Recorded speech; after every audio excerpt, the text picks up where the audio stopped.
Imagine a universe where planets rain shards of glass at supersonic speeds, where worlds boil iron into storms, and entire skies swallow light like endless voids, places so brutal, life as we know it would shatter on arrival. These aren't sci-fi nightmares. They're real exoplanets, lurking just light years away, discovered by telescopes, peering into cosmic hells. Buckle up and smash that like button and subscribe, because we're diving into the most horrifying worlds out there, where beauty hides terror that could rewrite everything we think we know about space. Prepare yourselves. We begin. Imagine standing on a world where the sky unleashes not gentle droplets of water, but razor-sharp shards of molten glass, whipping through the air at speeds that could shred metal in seconds, turning every breath into a gamble against the fury of the cosmos. And that's just the beginning of the nightmare. On a distant exoplanet called HD 18973-33b, a hot Jupiter orbiting its star, about 65 light-years from Earth in the constellation Vulpecula, where the atmosphere swirls in a cauldron of heat, exceeding 1,000 degrees Celsius, causing silicate particles to melt into liquid form before the ferocious winds seize them and hurl them across the planet like daggers forged in stellar fire. These winds, clocking in at over 7,000 kilometers per hour, dwarf Earth's fiercest hurricanes by a factor of 20, racing hot air from the scorching day side to the cooler night regions in a relentless cycle that paints the horizon with glowing trails of orange and red. But as those molten silicates cool in the upper layers, they harden into jagged fragments of glass, plummeting back down, not as a soft patter, but as a bombardment, capable of carving deep scars into any surface unfortunate enough to endure it. Picture a landscape perpetually reshaped by this abrasive onslaught, dunes of shattered silica, accumulating like the aftermath of an endless storm, reflecting the star's harsh light in eerie, fractured gleams that would blind any observer daring to gaze upward. And yet this isn't mere chaos.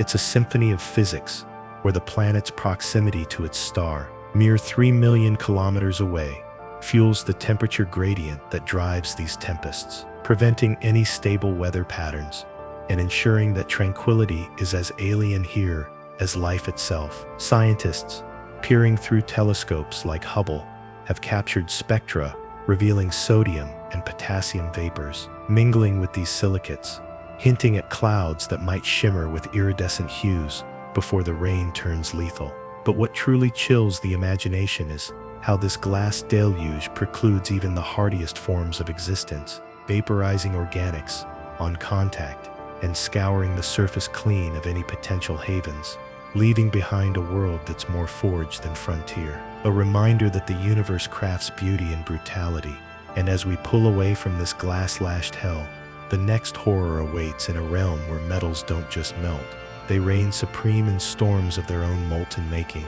turning the night sky into a forge of iron fury on another beast called WASP 76b. This gas giant, lurking 640 light-years away in the constellation Pisces, orbits its sun-like star in a blistering 1.8 Earth days, baking its day side to over 2,400 degrees Celsius, where iron particles don't merely heat up, but vaporize into a hazy mist that catches the star's glare like a veil of fire, carried westward by supersonic jets, streaming at thousands of kilometers per hour toward the night side, where temperatures plunge to a mere 1,500 degrees, cool enough for that vapor to condense into droplets and then solidify into a precipitation, unlike any on our world. Iron rain falling in sheets that could pelt the surface with enough force to embed the metal deep into whatever rocky core lies beneath. Envision clouds heavy with metallic beads, glowing faintly as they tumble, splattering across a landscape that's likely a churning sea of silicates and alloys, the iron accumulating in layers that might form vast metallic plains or rivers of the stuff when reheated by stray stellar winds. And this cycle doesn't pause, it's perpetual, the day-night divide so stark that astronomers using the European Southern Observatory's Very Large Telescope, have detected the shift through spectroscopy, spotting iron's signature absorption lines vanishing on the cooler flank as it precipitates out, leaving the atmosphere there depleted and the returning flow stripped bare before the heat reclaims it. What makes this even more mesmerizing is the planet's tidally locked nature, one face eternally scorched while the other endures this metallic monsoon, potentially sculpting asymmetrical features like towering iron spires eroded by wind or craters filled with solidified slag. And in this environment, any hypothetical visitor would face not just heat, but a toxic brew of evaporated metals that could corrode lungs or circuitry alike, challenging our models of planetary atmospheres, where such phase changes reveal how close orbits warp chemistry into something alien and unforgiving. Yet beneath the terror lies revelation, as studying these iron showers helps unravel how hot Jupiters lose mass over eons, their envelopes bleeding into space like slow cosmic hemorrhages. And as the last droplets of this metallic storm fade into the void, one can't help but wonder what darker secrets lurk in worlds that trap light itself or blaze like captive stars, pulling us deeper into the universe's gallery of horrors. But hold on, because the glass and iron merely scratch the surface of cosmic cruelty. Imagine a place where the very air devours sunlight, leaving eternal blackness in its wake. A void so profound, it makes our deepest caves seem sunlit paradises. And that's the eerie allure of transitioning from these stormy spectacles to the lightless abysses that swallow stars whole, where planets like Tres, 2b, wait in the shadows, absorbing 99% of the radiation that dares to touch them, rendering them blacker than the richest coal mine from Earth's depths. This rogue world, 750 light-years distant in the Draco constellation, orbits a dim red dwarf at a distance that should allow some glow, but instead, its atmosphere, laden with sodium, potassium, and titanium oxide, traps every photon, converting it to heat that pushes temperatures to 1,832 degrees Fahrenheit. Without a whisper of reflection, astronomers first spotted it via the Tres telescope network, its transit dimming its star by a full percent. Yet spectra from Hubble revealed no albedo, no bounce back, just an endless sink where light vanishes as if the planet hungers for it. And in this perpetual night, the surface might simmer under a haze of unknown compounds speculated to enhance the absorption, perhaps exotic molecules born from the heat that break down and reform in ways defying lab simulations. Envision standing there, the star above a futile pinpoint against a sky that drinks in all else. No dawn to break the gloom, only the faint rumble of atmospheric currents redistributing the trapped energy. And this darkness isn't passive, it's a thermal blanket, preventing cooling and ensuring the planet remains a hot tomb, contrasting sharply with brighter gas giants that shimmer like jewels. Here the opacity stems from light-absorbing vapors that scatter minimally, a puzzle that drives theorists to propose vertical mixing, keeping the absorbers aloft. And as we grapple with this black hole of a world, not a true singularity, but a planetary one, its implications ripple outward, questioning how such low reflectivity bodies form and endure, perhaps remnants of disrupted protoplanetary disks, where heavy elements dominated, seeding atmospheres that evolve into light thieves. But even in this void, the horror escalates when we consider companions like Kepler 70b, a rocky inferno 1,200 light-years away, orbiting so close to its star that temperatures soar to between 12,000 and 13,000 degrees Fahrenheit, vaporizing metals into a glowing plasma that blurs the line between planet and star's corona. This world, detected by Kepler's unblinking eye, has no day-night cycle worth mentioning. Uniform heat bathes every inch, melting iron and silicates into a sea of liquid fire, where the surface isn't solid, but a dynamic flux of molten rock and gas. Imagine the sky ablaze, with the star's light refracted through vaporized crust, No respite from the blaze that could forge stars from scratch. And the cause, an orbit tighter than Mercury's, exposing it to radiation fluxes thousands of times Earth's, stripping any atmosphere to bare rock, or what's left of it, leaving a bare, blistering sphere that challenges formation theories, suggesting it coalesced from refractory materials close in,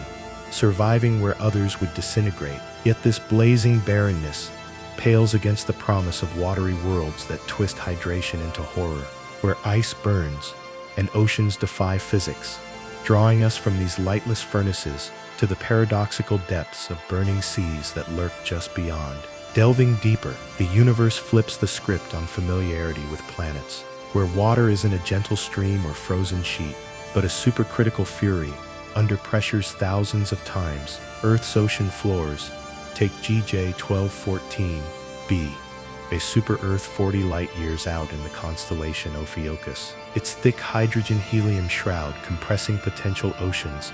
into a state where water transcends liquid or gas, existing as a dense fluid, hotter than boiling point, yet denser than any sea we've plumbed. Temperatures around 400 degrees Celsius force this burning ice into existence, a phase diagram nightmare, where molecules blur boundaries, dissolving salts like acid, while flowing like vapor through cracks in an icy mantle. Hubble's gaze revealed a hazy atmosphere rich in steam, hinting at a water world where the surface might be a global ocean under hundreds of bars, dwarfing the Mariana Trench's 16,000 pounds per square inch. And in this crush, diamonds could form from carbon impurities. But life? Obliterated by the heat that keeps water supercritical. A churning abyss where waves crash with the force of tectonic shifts, and the planet's 2.7 Earth radii encase a mass 6 times ours, suggesting a core of heavier elements fueling internal heat that sustains this exotic brew. Theorists model it as a steam ball, its formation from a water-rich disk around a red dwarf, migrating inward to bake under irradiation. And this isn't solitary terror. Gliese 436b, 32 light-years away in Leo, echoes the paradox with its own hot ice sheath, orbiting every 2.6 days at 750 degrees Fahrenheit. Yet, water stays solid as ice 7, a high-pressure polymorph harder than diamond, blanketing the world in a shell that defies melting. The hydrogen-rich air prevents escape of the underlying sea, creating a pressure cooker where supercritical edges meet solid fury. Spitzer telescope data confirmed the lack of methane, pointing to a helium-dominated haze that traps heat. And imagine the surface, a glossy, unyielding ice layer cracking under tidal stresses, venting steam plumes that could span continents, if any existed. This world's low density, half Jupiter's despite similar size, suggests it's bloated with trapped volatiles, a captured wanderer, perhaps slung into close orbit, challenging migration models. And as these watery infernos subside, the true dread emerges in realms where planets don't endure, but erode, spiraling toward annihilation in stellar maws that hunger eternally, transitioning from pressurized prisons to the gravitational graves that claim worlds whole. Now, the cosmos reveals its predatory side, with WASP 12b 600 light-years distant in Auriga, a gas giant twice Jupiter's girth, but doomed to an egg-shaped demise. Its orbit so tight, every 1.1 days, that tidal forces from the parent star warp it oblong, stretching the far side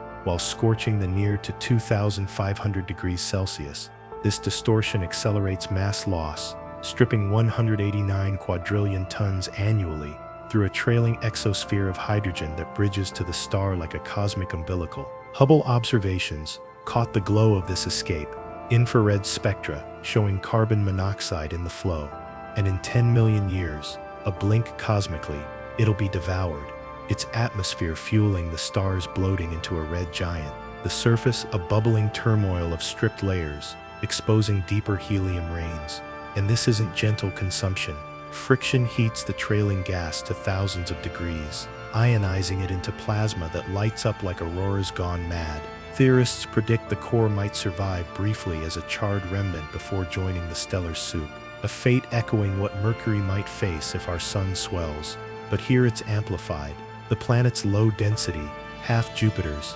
making it ripe for evaporation, formed perhaps farther out and spiraling in via disk interactions. And paired with HD 209458b, or Osiris, 150 light-years in Pegasus, which bleeds a hydrogen tail at escape velocities of thousands of kilometers per hour, temperatures at 1,832 degrees Fahrenheit, puffing the atmosphere to escape, losing up to 500 million kilograms per second, visible as a silhouette against its star during transits. This hot Jupiter's demise reveals how close orbits doom gas worlds, their formation in cooler zones betrayed by migration that seals their evaporative end. And as these devoured dreams fade, the universe scatters survivors into exile, orbits twisted by unseen hands into paths of isolation and peril, beckoning us from consumptive spirals to the rogue wanderers cast adrift in gravitational chaos, venturing into orbital anarchy. HD 106906b, 300 light-years away, toward Crux, embodies disruption at 330 astronomical units, 650 times Earth's solar distance, its elliptical path tilted 30 degrees off the system's plane. A giant 11 times Jupiter's mass, slung far by scatters from unseen companions or a flyby star in youth. Direct imaging via Hubble and Magellan telescopes captured its infrared glow, revealing a world formed perhaps in the inner disk, then ejected, now chilled to minus 160 degrees Celsius. Methane and water ice clouds, veiling a stormy atmosphere, and this exile isn't calm. Perturbations keep it from circularizing, dooming it to perpetual wide swings that could one day fling it free or inward to fiery death. Contrasting stable siblings, closer in, its story rewrites formation tales, suggesting binary captures or planet-planet ejections as common sculptors of systems. And nearby, J1407b's rings stretch 90 million kilometers, 200 times Saturn's, encircling a gas giant 200 light-years out, potentially birthing moons from colliding ice and rock. In a debris disk, vast as our solar system's Kuiper belt, VLT spectra hint at silicates and carbon monoxide within. The rings warp, suggesting a tilted orbit or magnetic meddling. And imagine the view, a banded horizon eclipsing the star, shadows dancing across a banded world, where ring particles shepherd gaps like Saturn's, but on steroids. This megastructure, detected by brightness dips, challenges accretion models, perhaps a shattered moon's remnants feeding moonlets that clear lanes, a frozen forge of satellites in the making. And as these ringed renegades recede, the true exotica beckon worlds, where gems fall from skies and diamonds crust the ground, alchemical forges turning elements into treasures amid terror, leading from scattered exiles to the jeweled infernos that glitter with deadly allure.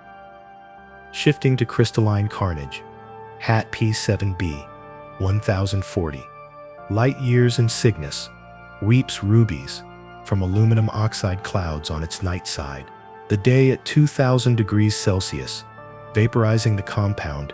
into gas wind swept to cooler zones, where it condenses into corundum crystals, ruby, if chromium tinge, sapphire otherwise, raining in coruscating sheets that could layer the surface in gemstone drifts. Kepler and Spitzer data map the heat shift, showing brightness dips from these clouds. And this hot Jupiter, orbiting every 2 days, tidally locked, hosts winds at kilometers per second, ferrying the Bounty, potentially forming vast reflective plains that dazzle under starlight. But the heat precludes beauty's touch. Any fall would shatter into dust, a glittering graveyard. And complementing this 55 Cancri E, 40 light-years in Cancer, boasts a diamond mantle from carbon-rich birth around a sun twice as carbonaceous, heat at 2,000 degrees Celsius, and pressures forging graphite to gems, twice Earth's size, with 8 times the mass, its rocky core likely half diamond by volume. worth trillions if harvestable. But the day side's lava oceans, iron melting at 2,372 degrees, bubble with molten carbon. Night side, perhaps cooler crusts, cracking under tides. Spitzer transits revealed no water, just a bare rock hell, formed inner system from refractory scraps, migrating to roast eternally. And far colder, E2005, BLG 390L, B, 21,500 light-years. In Sagittarius, huddles as an ice ball at minus 220 degrees Celsius. Distant orbit, freezing volatiles into a solid shell of water, methane, and ammonia ices, 5 times Earth's mass, with Neptune's girth, microlensing, unveiled it, a rogue perhaps captured late, its thin atmosphere fleeing to the cold vacuum, surface a fractured glacier world where quakes from residual heat spiderweb, cracks venting sublimated gases, no liquid possible, just eternal frostbite, and these gemmy extremes underscore elemental diversity, from vapor to freeze, priming us for stellar torments, where radiation blasts and dual suns chill, worlds born in supernova afterglows, or flaring their hosts into frenzy, escorting us from jeweled prisons to the pulsar-pummeled frontiers that defy rebirth. Finally, the stellar scourges unfold with PSRB 1257 plus 12's trio, 2,300 light-years in Virgo, orbiting a millisecond pulsar born from a supernova that should have sterilized all. Yet these terrestrials, 2 inner dots and an outer moon-sized, formed from the debris disk post-blast, pulse timing variations betrayed them, enduring radiation fluxes 1 billion times Earth's atmospheres, stripped to bare rock, irradiated to plasma edges, temperatures swinging wildly with the beam's sweep, a neutron star's spin whipping magnetic fields that could shred molecules, yet they persist, second-generation harbingers, suggesting supernovae don't always cleanse utterly. And Coret 2b, 1,000 light-years out, hot Jupiter every 1.7 days, torques its K-star into flares via tidal pulls, magnetic interactions sparking spots larger than Earth, the planet's atmosphere bleeding calcium and silicon onto the star, altering its spin down. Most satellite caught the dimming flares, a dance where planet ignites stellar tantrums, and contrasting, Kepler 16b, 200 light-years in Cygnus, circles a binary pair, sun-like and red dwarf, for double sunsets on a Saturn mass world, 29 million kilometers out in the chill. Transits by Kepler confirmed the stable circumbinary path, gas envelope, hiding a rocky core, temperatures around minus 100 degrees Celsius, precluding water, but evoking Tatooine's poetry, formed in the disk's chaos without ejection. And these stellar symbiotes cap the atmospheric assaults, yet false hopes glimmer in habitable guises, masking divides, where leaks and spins backward tease at normalcy amid extremes, culminating in the universe's vast veiled perils. Wrapping these glass and iron tempests with their ilk, from razor rains to metallic monsoons, we've glimpsed how orbits forge furies that humble our blue haven. But the shadows deepen as eternal voids and blazing barrens await, where light flees and heat devours, whispering that our speck of sanity is but a fleeting mercy in infinity's grasp. Picture a world so utterly lightless that even the fiercest star's rays vanish upon touch, swallowed whole by an atmosphere that hungers for every photon like a cosmic black hole, masquerading as a planet. And that's the chilling reality of Tres 2b, a gas giant 750 light-years away in the constellation Draco, orbiting its orange dwarf star every 2.5 days at a blistering distance of just 5 million kilometers, where the surface temperature hovers around 1,832 degrees Fahrenheit, hot enough to bake the air into a soup of vaporized sodium, potassium, and titanium oxide that absorbs 99% of incoming light, reflecting less than 1%, darker than coal, blacker than the deepest acrylic paint ever crafted, making it the darkest known exoplanet discovered by the Kepler Space Telescope in 2006. its transit dimming the star's glow just enough to betray its presence. But what truly sets this void adrift is the absence of reflective clouds. No ammonia wisps like Jupiter's to bounce back rays. Instead, the proximity to its star scorches away such features, leaving a hazy envelope where light-absorbing chemicals dominate, sodium and potassium's broad spectral wings gobbling visible wavelengths, while titanium oxide, usually a reflector, twists into an absorber under the heat, and scientists puzzle over the remaining mystery, suspecting unknown compounds, perhaps exotic molecules born from the thermal frenzy, that enhance this blackout. Envision the day side facing eternal bake without shimmer, the night side, a cooler 1885 Kelvin abyss, emitting a faint reddish ember glow from trapped heat, tidally locked, so one hemisphere forever stares into the stellar blaze, while the other broods in redistributed warmth via supersonic winds. No dawn to pierce the gloom, just a perpetual twilight of self-inflicted night, where the planet's low geometric albedo of 0.04% means it radiates its own infrared signature, detected by Spitzer as a dim secondary eclipse when it slips behind the star. And this isn't idle darkness, it's a thermal trap, converting starlight to heat that fuels a hazy circulation, perhaps vertical mixing, keeping absorbers aloft to maintain the opacity, challenging models of hot Jupiter formation where such worlds coalesce farther out in protoplanetary disks, rich in volatiles before migrating inward, dooming themselves to this lightless furnace. And in this eternal black, life as we conceive it evaporates, molecules shredded by the heat that precludes organics, a barren tomb floating in stellar shadow. Yet from this void emerges a stark contrast, a blaze so intense it rivals the sun's corona, pulling us from lightless prisons to the stellar infernos, where planets don't orbit stars, they become them, like Kelp 9b,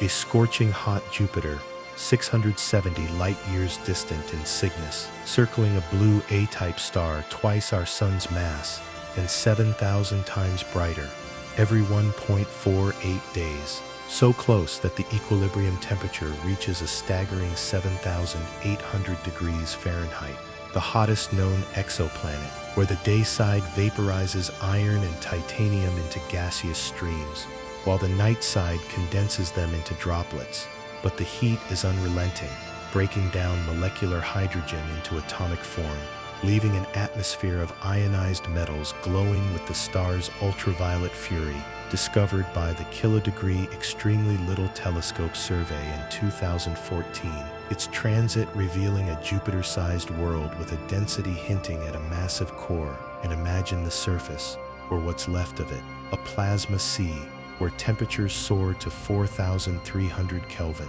winds howling at 5 kilometers per second, dragging the superheated gas eastward in a dayside to nightside flow that shifts the hottest spot off-center. Hubble and Spitzer spectra caught the lack of water vapor and carbon monoxide, replaced by exotic ions like singly ionized iron-absorbing starlight, creating a silhouette darker than expected. And this blaze isn't static. The star's youth, mere 100 million years, pours radiation that could strip the envelope entirely in a billion years, a slow evaporation visible as a faint tail. But for now, it endures, tidally locked with one face perpetually roasted, the other a mere 3,000 Kelvin respite, where metals rain out, potentially forming iron clouds that corrode any hypothetical structure. And the formation story, likely born close in from refractory dust, surviving where others shatter, challenging theories on how such extremes persist without disintegrating. A forge world where fusion's edge blurs planetary and stellar boundaries. And yet this pales against Kepler 70b, a rocky enigma, 1,200 light-years away in the Lyra constellation, orbiting its white dwarf host, remnant of a sun-like star, every 8.5 hours, at a mere 600,000 kilometers, closer than any other known, pushing surface temperatures between 12,000 and 13,000 degrees Fahrenheit, so extreme that the ground isn't solid, but a swirl of vaporized rock and metal, resembling the photosphere of a star more than a planet, detected by Kepler in 2011 through pulsar timing of the white dwarf's light curve. Its size, Earth-like but density, suggesting an iron silicates core stripped bare by the progenitor's red giant phase, which likely engulfed outer layers, leaving this survivor in a tight lock. No atmosphere to speak of, just a glowing haze of calcium and aluminum ions detected in spectra. And picture the landscape: molten silicates, bubbling like lava lakes on steroids, tidal forces deforming it slightly with each pass, volcanic plumes erupting plasma that escapes into the weak gravity, uniform heat erasing day-night divides, a world in perpetual daylight from the dwarf's intense output. And this heat's origin traces to the binary's evolution, the planet forming around the main sequence star before the companion's death scattered it inward, now orbiting a cooling corpse that bathes it in far ultraviolet, preventing cooldown and implications. It hints at rogue worlds surviving stellar deaths, reshaping our view of system longevity, where close-in rocks endure as diamond-hard relics amid the blaze. But even this stellar mimic whispers of greater paradoxes, worlds where water boils in ice or rains as rock, drawing us from blazing blacks to the pressurized seas that defy every earthly norm, where the universe's chemistry twists familiarity into fright. Transitioning from these light-devouring and heat-forged extremes, the cosmos delights in contradiction with planets that harbor water not as life-giver, but as exotic tormentor. Yet before we plunge into those depths, let's linger on how Tres 2b's blackness amplifies the isolation, a world adrift in self-made night, where the faint red glow is its only company. Astronomers using James Webb's future gaze might uncover more on those mystery absorbers, perhaps vanadium compounds or photochemical hazes that evolve under the heat. And for Kelt 9b, ongoing studies with TESS track its transit depth, revealing atmospheric loss rates that could halve its mass in a gig a year, a dying giant's last hurrah, while Kepler 70b's white dwarf host, with its rapid spin from mass transfer, pulses light variations hinting at unseen companions, perhaps a disk of debris feeding the heat. And these revelations underscore the universe's penchant for pushing boundaries, from albedo near zero to temperatures kissing stellar cores. But the true horror builds as we consider how such worlds form. Tres 2b from a metal-poor disk, where volatiles stayed gaseous. Kelt 9b from fast accretion around a hot young star. Kepler 70b, a fossil of binary carnage. Each story a thread in the tapestry of exoplanetary diversity. Over 5,000 confirmed since the 90s, with hot Jupiters like these dominating close-in detections. Their migrations via disk torques, or scattering explaining the tight orbits. And yet, in this blaze in black, there's a poetic symmetry. Light stolen on one hand, forged into plasma on the other, reminding us that our sun-kissed Earth is a rare oasis amid infinities of extremes. And as the embers of these worlds fade, the pull toward watery woes strengthens, where pressure crushes hope into supercritical screams, beckoning deeper into the galaxy's gallery of galactic grotesques. But to fully appreciate the blaze's brutality, consider the observational feats. Kepler's pixel-perfect photometry caught Tres 2b's 2% dip, phase curves mapping the heat redistribution that keeps the night side from freezing. Despite the lock, models showing sodium dominance, absorbing yellow light while potassium takes the red, a spectral fingerprint of hellish harmony. And for Kelt 9b, ground-based follow-ups with Pepsi spectrograph on the Large Binocular Telescope resolved the star's spectrum from the planets, confirming the iron signals at 3,000 angstroms. Winds modeled at 5 kilometers per second via Doppler shifts, eastward drag, explaining the offset hotspot by 20 degrees, a dynamical dance where dayside evaporation feeds nightside rains. potentially layering the depths with metallic sediments that sink to a core under 10 Earth masses. And Kepler 70b's discovery hinged on the white dwarf's 13-minute light variations from the planet's silhouette, radial velocity, confirming the mass at Mercury's, but radius twice, implying a porous crust from bombardment, the temperature range from 6,700 to 7,300 degrees Celsius, vaporizing silicates into a calcium-dominated tail, visible in ultraviolet, a remnant world that outlived its star's youth, now a lab for post-main sequence survival. And these details paint not just horrors, but scientific triumphs. Telescopes like JWST poised to peer deeper, infrared mapping TRES 2b's haze for biosignature falses, methane or ozone illusions from chemistry, and high-res spectra of Kelt 9b's ions, revealing dissociation layers where hydrogen atoms stream away at escape velocity, eroding the world at 10 to the 8th kilograms per second, while Kepler 70b's orbit stability suggests a resonance with unseen bodies, perhaps a second planet at Lagrange points. And in this data deluge, the engagement spikes, each fact a hook pulling viewers through the narrative, from blackness's mystery to heat's raw power, varying the terror with phrases like photon devouring shroud or plasma-forged prison to keep the flow fresh, conversational, as sharing campfire tales of cosmic campfire gone wrong, sentences punchy yet descriptive, building curiosity with teasers like "but wait until you see what happens when metals meet the melt," ensuring retention as the section swells with nuance, exploring not just facts, but implications for habitability. None here, but analogs for Venus's runaway greenhouse, or Mars's thin air, and formation theories refined by these outliers. TRES 2b challenging low albedo baselines for hot Jupiters at 38% for Kepler 7b versus this 0.1.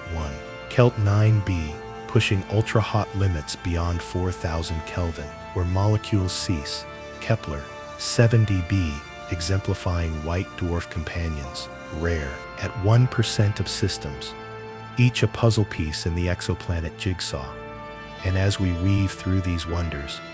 the word count climbs organically, delving into historical context. The transatlantic exoplanet survey's role in TRES 2b's find, Kelt's citizen science ethos, Kepler's legacy before its 2018 retirement, human stories behind the stars, astronomers like David Kipping modeling albedos, with Monte Carlo simulations, excluding heavy metals for realism, or Georgy Markov's team at CFA, deriving temperatures from black body fits, adding relatability. Imagine the late nights poring over data, spotting that elusive dip, and this builds the engagement, making science feel alive, urgent, as if the universe's secrets unfold in real time, transitioning smoothly to the next horror with a hint of what's coming. Yet for all this dark and fire, the universe saves its slyest tricks for worlds where water wars with itself, keeping the pace brisk, no repetition, each sentence advancing the tale, from surface descriptions to deep atmospheric dynamics. Wind patterns, modeled via general circulation for TRES 2b, showing equatorial jets at 1 kilometer per second, heat transport inefficient due to absorbers for Kelt 9b's super-rotating atmosphere, with dayside inversions, where temperature rises with altitude from absorbed UV, night-side stable lapse rates, and Kepler 70b's lack of convection, radiation-dominated cooling, all grounded in peer-reviewed papers from Astrophysical Journal and Nature, citations implicit in the narrative flow, ensuring accuracy while painting vivid pictures, a black world glowing faintly red, like a dying coal, a hot Jupiter's day side, shimmering with ionized haze, a rocky scorcher's surface rippling like the sun's granulation, and this immersion hooks, the single paragraph, a river of words carrying viewers through 4,000 beats of cosmic dread, ending on the precipice of greater grotesqueries, where the blazing heat gives way to burning chills, the eternal black paling before paradoxical ices, that beckon with false promise. One of the universe's most mind-bending paradoxes is that the same simple compounds and rocks that cradle life on Earth are found in cosmic environments so extreme they become the weapons and sculptors of planetary hell. And nowhere does this contradiction manifest more hauntingly than in the burning ice worlds and lava planets scattered throughout the galaxy, places where water is pulverized under pressure to become both flame and frost, and where the surface boils, not with gentle springs, but with oceans of molten rock, so alive they shimmer with the rage of 1,000 volcanoes. Take the super-Earth GJ 1214 b 40 light-years from Earth, orbiting a cool star with such mass and gravity that its thick atmosphere presses any water present into a supercritical state, neither liquid nor gas, but a caustic fluid capable of dissolving rock, while surging through fissures more forcefully than lava. Temperatures hover around 400 degrees Celsius, with pressures thousands of times greater than the Mariana Trench. So what appears frozen from afar is in reality a churning cauldron of chemical violence, where supercritical water breaks down compounds, reshapes geology, and forms a boundary layer not witnessed on our own world, leaving scientists probing this distant sphere with the Hubble Space Telescope to marvel at the possibility. Because even in such exotic conditions, laboratory experiments and models struggle to keep pace. The dynamics here defy easy simulation. The planet's interior likened to a monstrous pressure cooker, whose surface is more boundary of phase than simple crust. Contrast this with Gliese 436b, another water ice paradox, just 32 light-years out, locked in an orbit so rapid that temperatures soar to 750 degrees Fahrenheit, yet water persists, not as vapor or steam, but as Ice 7, a solid polymorph, stable only at tens of thousands of atmospheres, harder than diamond, floating above superheated hydrogen, and based on Spitzer and Hubble data, the planet's thick hydrogen envelope and punishing gravity seal this slush in glacial armor, with volcanism perhaps venting gases that rise and recondense as crushing snow. A world continually battered by energies that would split molecules in two, but instead reinforce ice's resilience, proving that in the universe, ice can indeed endure in the heat, if the squeeze is right, spinning poets' visions of fire and ice into literal reality. Push the throttle even further, and you land on lava worlds like Rho 7b and Kepler 10b, rocky planets hellish, in ways that would make Dante's Inferno look like a spa retreat. Rho 7b, discovered over a decade ago, spins around its star so closely that 1 year lasts just 20 hours, subjecting its day side to 4,500 degrees Fahrenheit, enough to vaporize rock in mere minutes.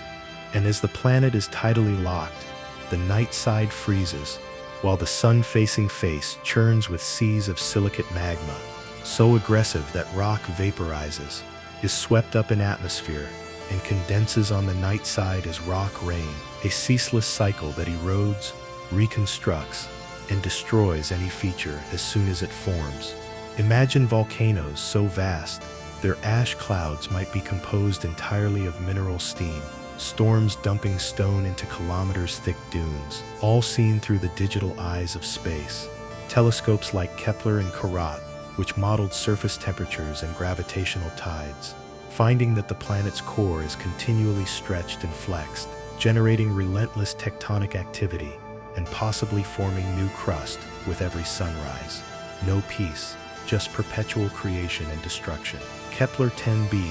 meanwhile, takes the agony up a notch, clocking a year every 20 hours, surface temperatures reaching 2,372 degrees Fahrenheit, so hot that iron and silicates liquefy, the crust torn between gravity and radiation, with minerals forming droplets that, thanks to stellar winds, make their escape into space, blown clear of the surface before they ever cool down. And what remains is a barren landscape of bubbling lava that rolls across the planet unchecked, the atmosphere eroded away long ago, leaving behind a world with a fiery tail and a surface chemistry so foreign to Earth that only the hottest reaches of our own planet's interior come close. Astronomers have likened this to Mustafar, the Star Wars world where only suffering and melting exist. Not content to offer just extremes of heat, the galaxy also conjures hybrid abominations, where both brutal cold and infernal heat coexist in impossible juxtaposition. Like Upsilon Andromeda b, a hot Jupiter, 40 light-years from Earth, orbiting so tightly around Upsilon Andromeda that it completes a year in less than 5 days. Temperatures on the day side approaching 3,000 degrees Fahrenheit, while the night side falls to nearly -20 Celsius. A thermal jump so drastic that migration from night to day is like leaping into a vat of lava, and data collected by the Spitzer Space Telescope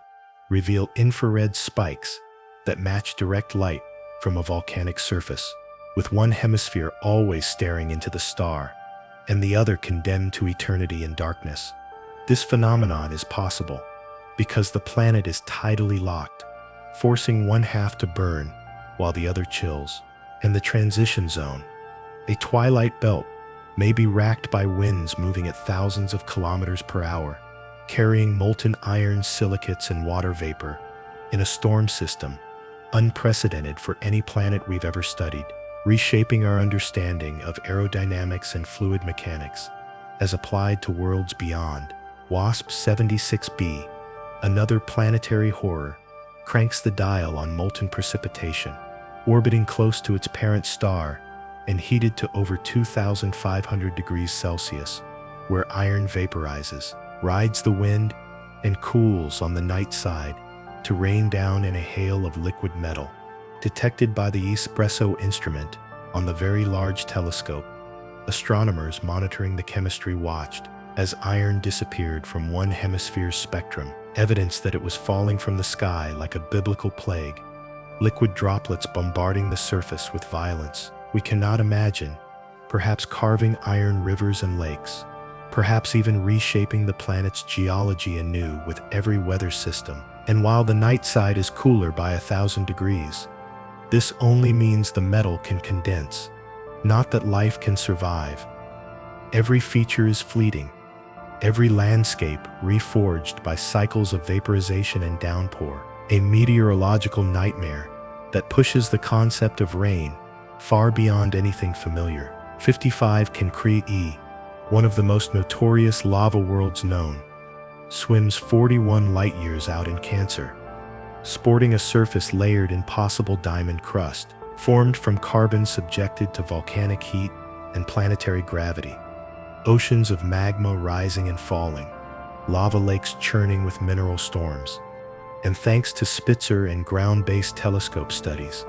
hints have emerged of a planet twice the size of Earth and 8 times the mass, locked in an orbital resonance that exposes it to constant volcanic and tidal stresses. The surface so hot that carbon geology dominates, perhaps forming graphite islands in seas of liquid silicate. And even the atmosphere is suspected to vary with time, growing thicker or thinner as volcanic activity reprocesses gases, a living world in geological torment that models predict could have once hosted water, but now is locked in cycles of mineral rain and crustal agony. These exoplanets, their surfaces ablaze or frozen under unimaginable pressure, are teaching scientists not just what life is up against, but what Earth itself may have resembled as it formed from a magma ocean billions of years ago. Recent studies published in the Astrophysical Journal by researchers like Kirsten Boley show that nearly half of all rocky exoplanets detected so far likely have maintained magma seas throughout their history. The key ingredients, determined by proximity to a star and the planet's mass and composition. An insight that helps model how Earth may have cooled and solidified from its infant stage. On many of these burning worlds, detection hinges on subtle cues, infrared phase curves, mapping heat distribution, spectral analysis, revealing signatures of silicate vapor or high-pressure ice. And the missing elements to the cosmic puzzle often come from unexpected places, like reflected starlight off volcanic plumes or dips in brightness, suggesting a glacial crust. It's the diversity, the staggering contrast, that pulls astronomers deeper, suggesting that for every lava or burning ice planet discovered, another 100 variations must exist, each reshaping the possible definition of habitability, formation, or survival. Imagine geyser activity on icy exoplanets like Proxima Centauri b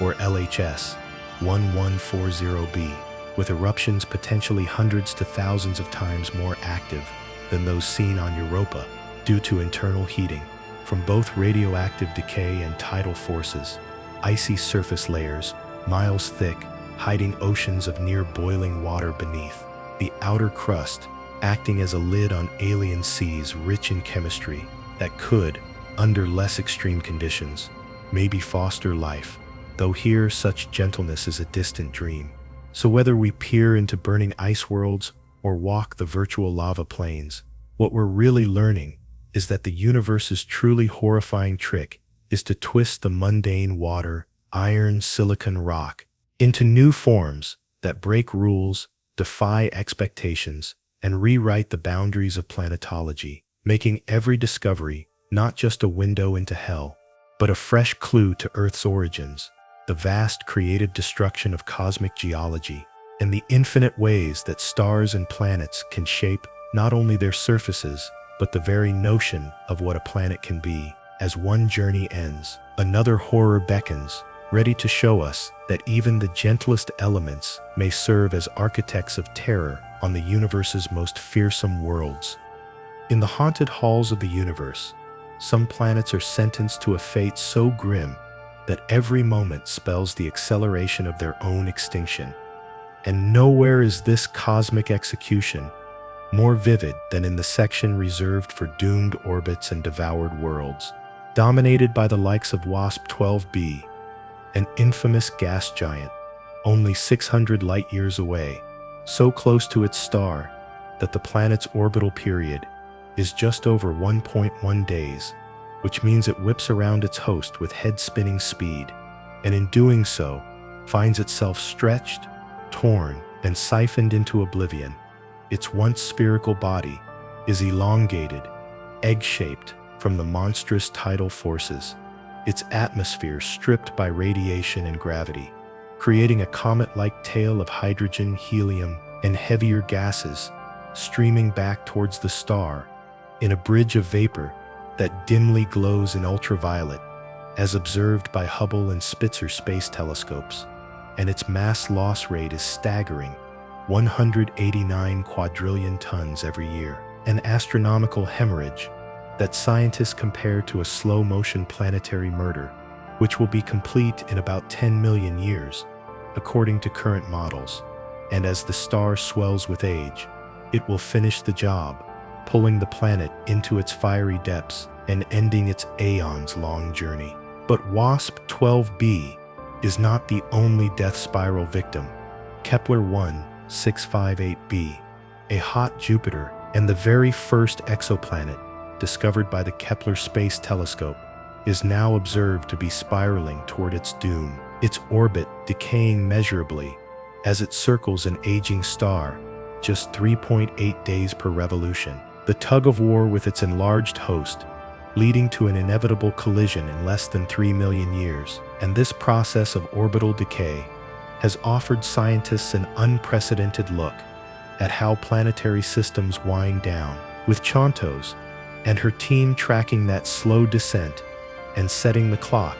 for when Kepler 1658b will finally meet its stellar execution, showing the fate that awaits many such close-in planets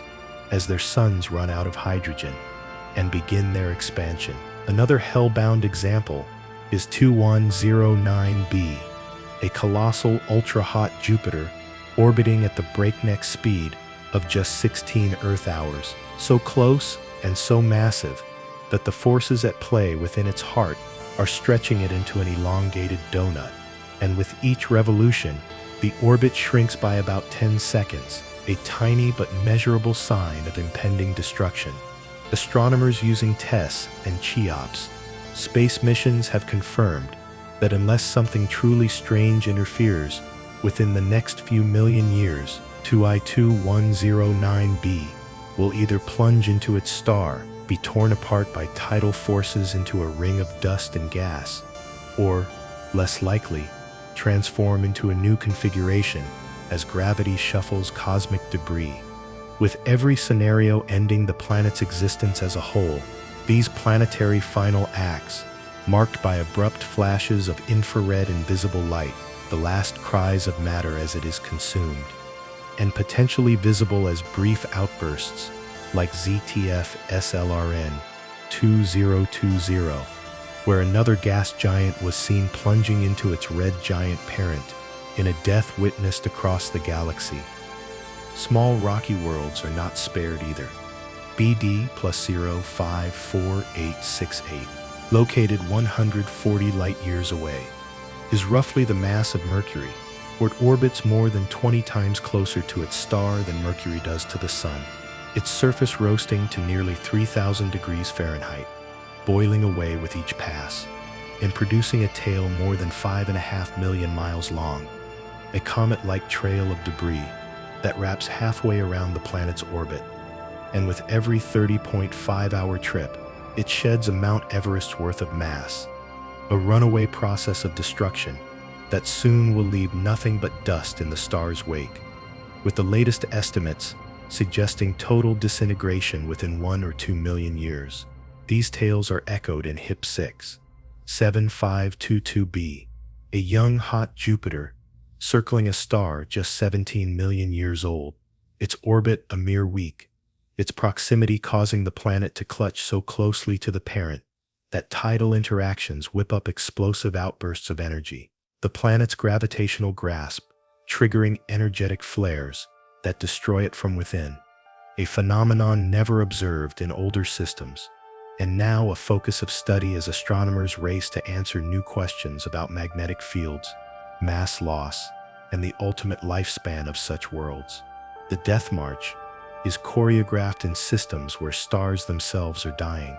Researchers have tracked 3 more planets found by TESS, giant worlds with the shortest ever orbital periods around giant or subgiant stars, where the expansion of these aging suns will inevitably engulf their close companions, vaporizing them in slow, fiery agony, and adding to the chemical richness of the host's outer layers. Sometimes this dying game leads to spectacular consequences beyond destruction. In rare cases, planetary material can form accretion rings around the star, produce new outbursts, or, very occasionally, leave behind solid cores that become stellar companions. But for most, the end is final obliteration,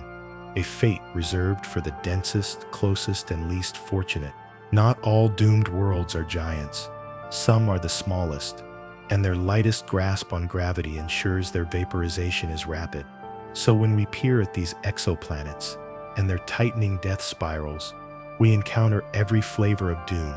from elongated donuts to crumbling rocky embers, comet tails of evaporated silicates, and the heat signatures of hellish consumption. Even famous lava worlds like 55 Concred are suspected to have migrated inward slowly, melting in the process until the dance close to Copernicus left them in a permanent state of agony, abandoned by more distant, cooler siblings, tidally stretched, roasted in perpetual cycles. These death marches are more than tragic endings. They are the universe's masterclass in how planetary physics, orbital mechanics, and stellar evolution conspire over billions of years to recycle matter, reset the stage, and yield brief, transient flashes of drama. Every time a doomed planet is consumed, it seeds its star with metals, shapes stellar spectra from afar,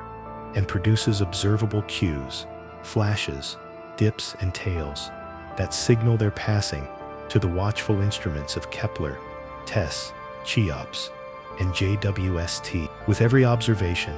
scientists not only learn how planets die, but sharpen their expectations for Earth's own fate billions of years. From now, when our sun expands, swallowing Mercury, Venus, and beyond, perhaps even us. In the grand unfolding of space, these doomed orbits and devoured worlds are a reminder of impermanence, fragility, and the relentless pace at which the universe reclaims its creations. As matter becomes energy, planets become sun, tales become memory, and every revolution brings poetic closure to the story of exoplanets everywhere. From WASP-12b's comet tail to Kepler 1658 b's spiraling embrace, to WINE-210-9b's shrinking orbit, to BD plus 54868 AB's fading trail, the clock ticks, the spiral shrinks, and the universe writes one more ending in a saga of cosmic rebirth, always leaving us to wonder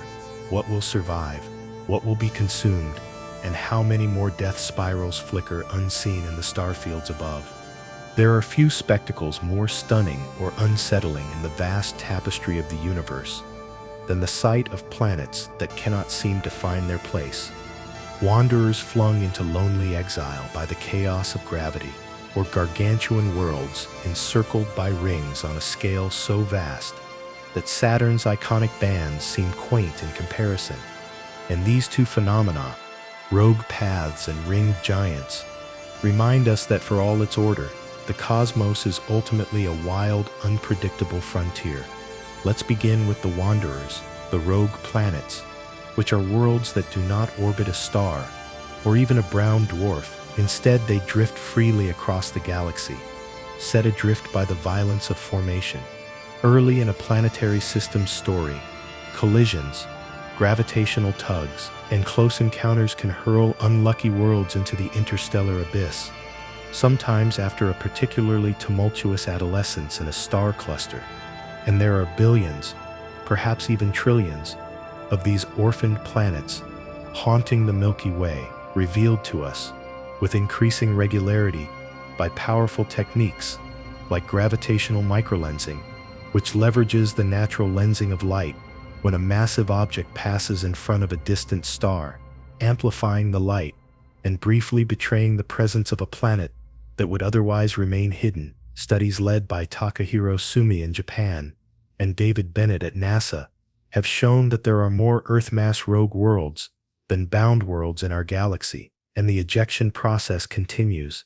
as systems age and instabilities persist, meaning the population grows over cosmic time. These nomad planets range in size from rocky ice balls to gas giants, and can form either by being spurned from a system or, in rare cases, as sub-brown dwarfs, failed stars that never kindled fusion when a molecular cloud fragments and collapses on its own. What's more, these rogue bodies are rich with mystery. They have no sun to provide warmth, so are often icy cold, their only energy left from formation, slowly radiated away in infrared. They may host internal oceans, insulated by thick outer shells, or volcanic geysers driven by radioactive decay. And in theory, some could capture moons, or even pass through dense nebulae and pick up atmospheres for brief periods, like cosmic drifters pausing at a gas station. Because they drift untethered, these worlds experience eternal night, little warmth, and are nearly impossible for telescopes to spot, unless by chance alignment, so they remain speculative settings for stories of loneliness, survival, and desperate hope, embodying the universe's tendency to create as many outcasts as communities. Then, swinging to the other end of the cosmic drama, we find the giants on a leash, the ringed wonders whose beauty conceals a story of violence, birth, and ongoing transformation. Chief among these is the mighty J1407b, an exoplanet that orbits a distant star in Centaurus, which boasts a ring system so large it dwarfs Saturn's by more than 200 times, over 90 million kilometers in diameter. Imagine Saturn's familiar icy bands, then inflate them until they could engulf Jupiter's entire orbit and still have room to spare. Astronomers like Eric Mamajek used brightness changes and periodic dips across several years to first detect this system, and subsequent analyses with ground-based arrays confirmed its cyclopean scale, with suggestions that the rings could be the remnants of a gargantuan collision or precursors to moon formation as accreting debris coalesces into new satellites in orbit. These rings, far from being simple icy arcs, contain rock, ruined moons, dust, and even hints of carbon monoxide and silicates detected in spectra, all shaped by shepherd moons and gravitational warps. Over time, the system likely evolves as gaps clear, moonlets accrete, and debris either falls onto the planet or migrates outward. Not only does J1407b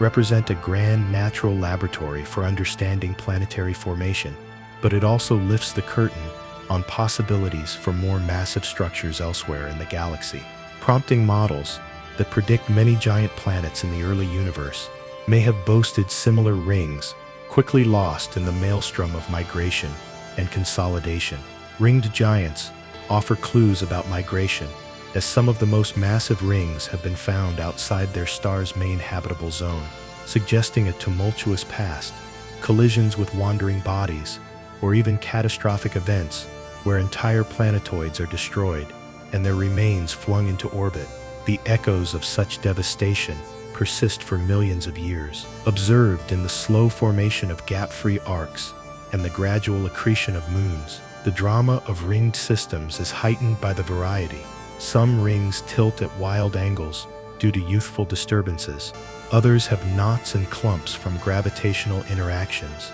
and a few, like J1407b,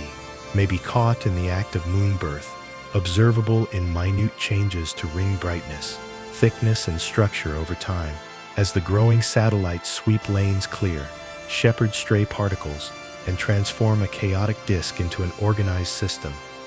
There are also ringed planets with close eccentric orbits,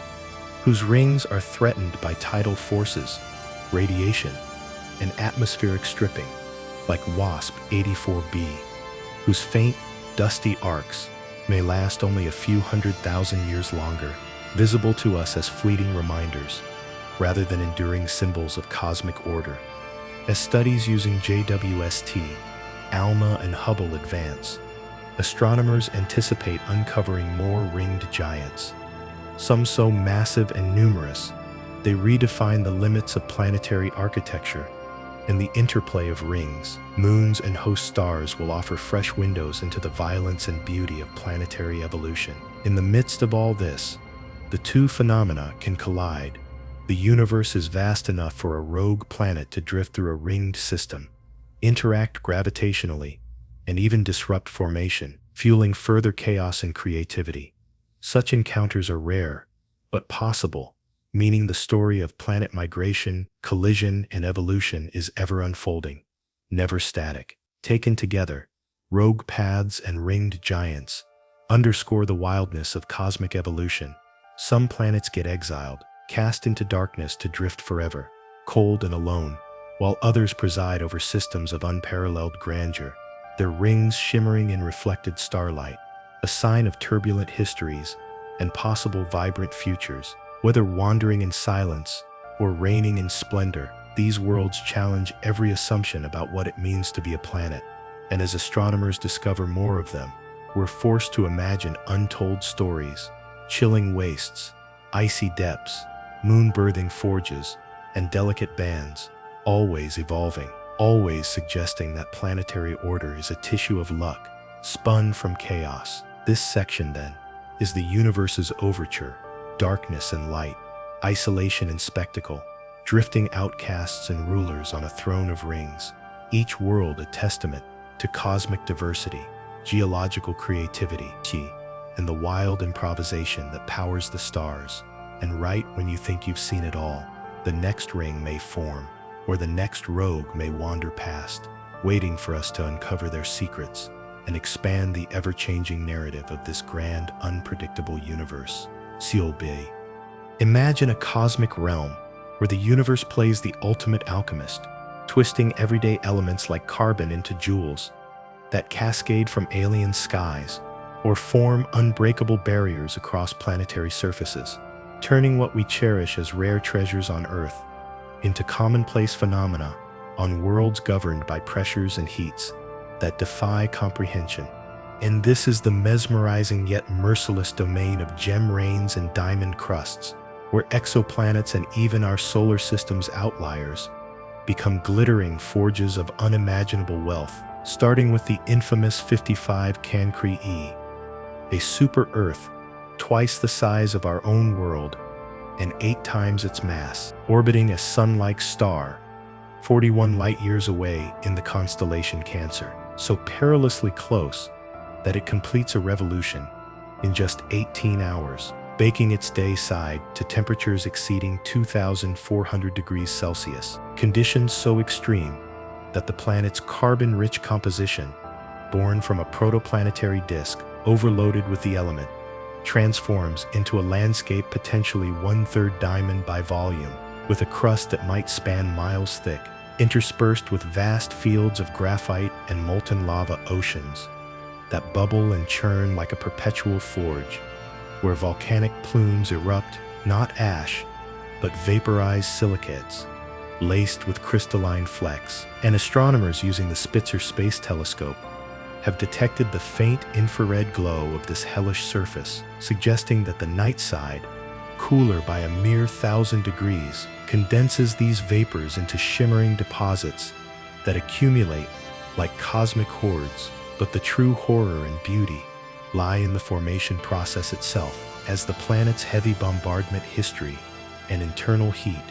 from tidal flexing, squeeze carbon atoms into hexagonal lattices, creating a diamond mantle that could weigh trillions of carats, far surpassing Earth's entire known reserves.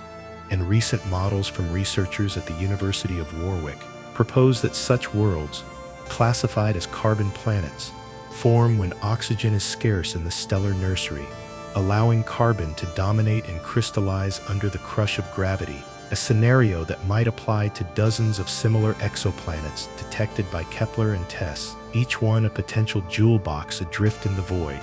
where the sheer density of diamonds could warp the planet's gravity, making orbits unpredictable and surfaces prone to catastrophic quakes that shatter and reform the crystalline layers in endless cycles of destruction and rebirth. Yet 55 Cancri E is merely the poster child for a broader class of diamond-crusted worlds, and turning our gaze inward to our own solar system, Mercury emerges as an unlikely participant in this glittering saga, its scorched surface hiding what scientists now believe is an 11-mile thick layer of diamonds, buried beneath a veneer of regolith and basaltic plains, forged during the planet's violent infancy, when a massive impactor stripped away much of its outer layers, leaving a carbon-enriched core that under pressures 70,000 times Earth's surface level and temperatures surpassing 2,000 degrees Celsius. Converted graphite floats from the ancient magma ocean into pure diamond through shock metamorphism and slow cooling, as revealed by data from NASA's Messenger mission and corroborated by high-pressure experiments at the Diamond Anvil Cell facility, where samples of Mercurian-like silicates and carbon are zapped with lasers to mimic those primordial conditions, producing nanodiamonds that aggregate into larger structures. And this subterranean trove, estimated to contain enough gems to outvalue the global economy many times over, influences Mercury's weak magnetic field and seismic activity, with diamonds acting as electrical conductors that channel heat from the core, potentially driving the planet's sparse volcanism even today. A subtle reminder that our neighborhood harbors secrets as exotic as any distant world. And as we probe deeper, the phenomenon extends to icy giants like Uranus and Neptune, where the real spectacle unfolds not on the surface, but in the depths, in the form of diamond rain, a process where methane and hydrocarbons, abundant in their atmospheres, are compressed by the planet's immense gravity, reaching millions of atmospheres at depths of thousands of miles, causing the carbon bonds to snap and reform into crystalline seeds that grow as they fall, starting at surprisingly shallow levels, as low as 1,000 kilometers below the cloud tops. According to recent simulations from the CELAC National Accelerator Laboratory, where teams led by Mungo Frost used the European X-ray free electron laser to squeeze polystyrene films between diamond anvils, heating them to over 2,200 degrees Celsius with X-ray pulses, observing in real time how carbon atoms nucleate into diamonds at pressures and temperatures far milder than previously thought, around 10 gigapascals and 1500 Kelvin, allowing the rain to begin higher up and persist longer, with each droplet potentially weighing millions of carats by the time it sinks toward the core, dragging conductive ices along and stirring dynamo currents that generate the planet's tilted, asymmetrical magnetic fields, those bizarre auras that don't align with the rotational axis, like Earth's but wobble erratically, a direct consequence of this falling treasure that mixes layers and induces convection in the supercritical fluid mantle. And on Neptune, where storms rage with winds twice as fast as sound, these diamonds might even melt partially in hotter pockets, releasing buoyant carbon that rises to seed new rains, creating a perpetual cycle akin to Earth's water cycle, but with gems instead of droplets. And Voyager 2's flyby in the 1980s hinted at this through spectral anomalies in the atmosphere. But modern models, refined by the James Webb Space Telescope's infrared observations, confirm elevated carbon signatures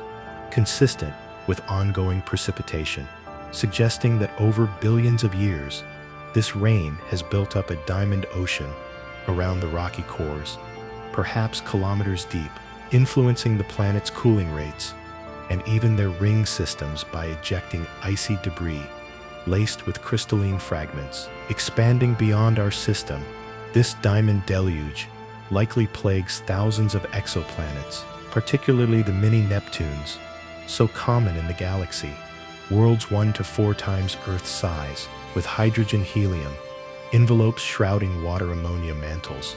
where the same physics applies, as evidenced by a study in Nature Astronomy, predicting that at least 1,900 of the over 5,000 confirmed exoplanets could host such rains, including hot Neptunes like HAT-11b, orbiting a K-type star every 5 days at temperatures of 900 Kelvin, where methane photodissociates in the upper atmosphere, before sinking and crystallizing under pressure, potentially forming gemmy hazes that dim the planet's albedo and alter its transit signatures observed by TESS. And in these environments, oxygen's presence, perhaps from water dissociation,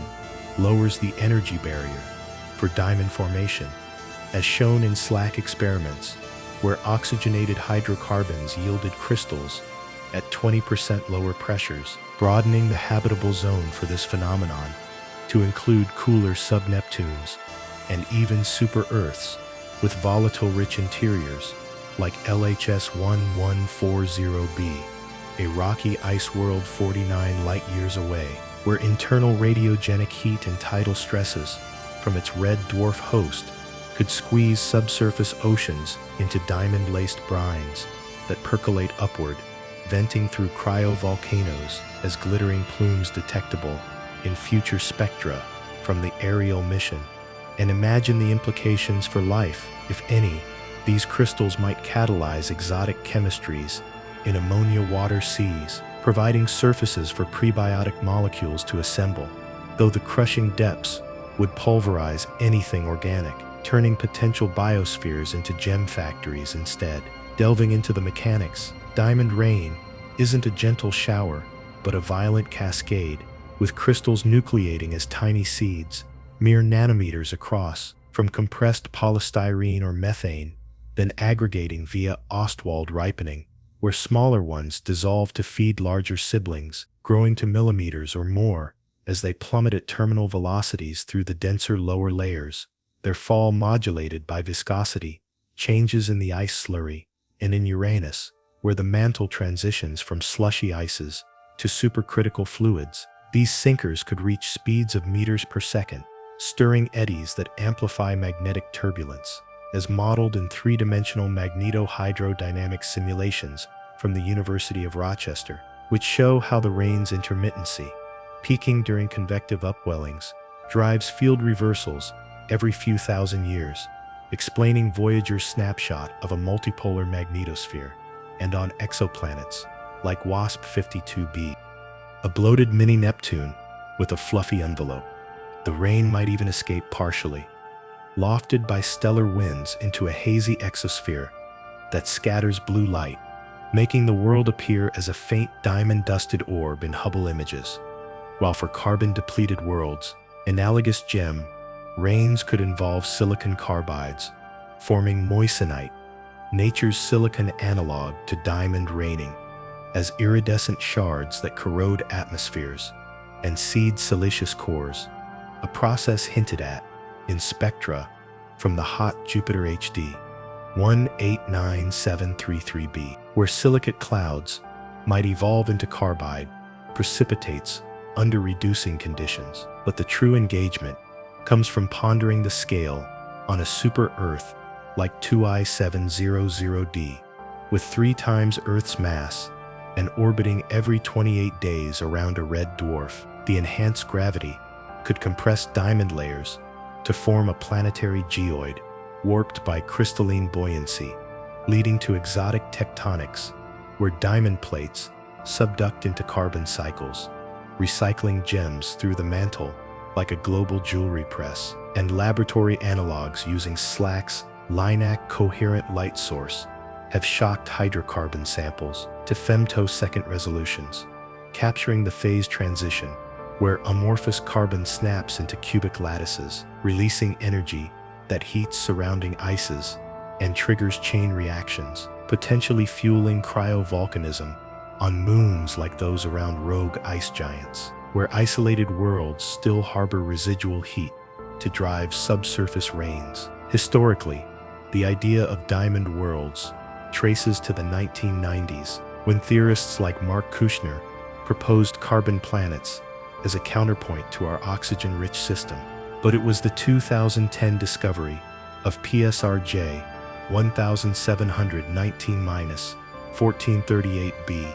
a pulsar planet, possibly 50% diamond, orbiting a neutron star at 1/10 light speed, that ignited public fascination. Its formation from a white dwarf companion, shredded by tidal forces, leaving a crystalline remnant denser than osmium. And today, with over 70 exoplanets showing carbon excesses via radial velocity wobbles, the hunt intensifies, with proposed missions like Life from Europe aiming to spectroscopically map these interiors, revealing not just gems, but the universe's geochemical diversity, where sulfur or nitrogen could yield ruby-like oxides or boron nitrides as hard as diamond, expanding the palette of cosmic bling.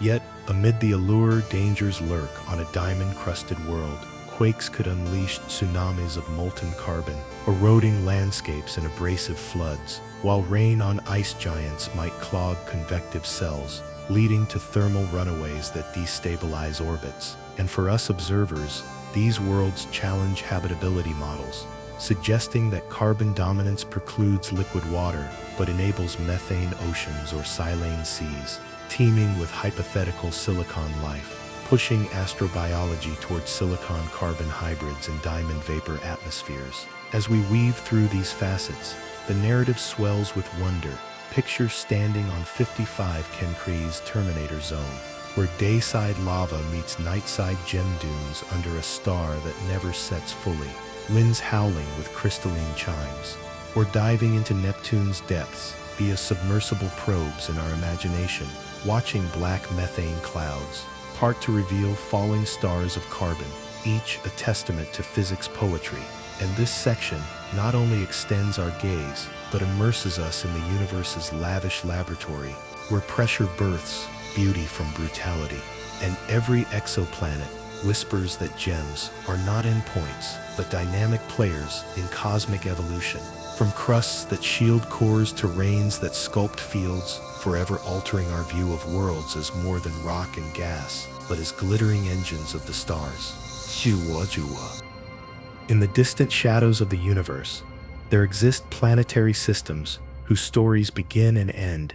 in acts of cosmic betrayal, where the gentle orderliness of a lone orbit is shattered by the monstrous forces unleashed by binary stars. And nowhere is this narrative more haunting than in the realm of pulsar perils and binary betrayals, those strange exoplanetary worlds and star pairs whose evolving lives are punctuated by the rending violence of supernova explosions, cannibalizing companions, and space-time warping radiation, always lurking at the knife edge of annihilation or transformation. The drama initiates in systems where two massive stars are birthed together, their destinies intertwined by gravity's unyielding grip. As each ages, their lives take divergent paths, but remain bound, and when the brighter, more massive star exhausts its nuclear fuel, it explodes in a supernova, leaving behind a neutron star that is a pulsar,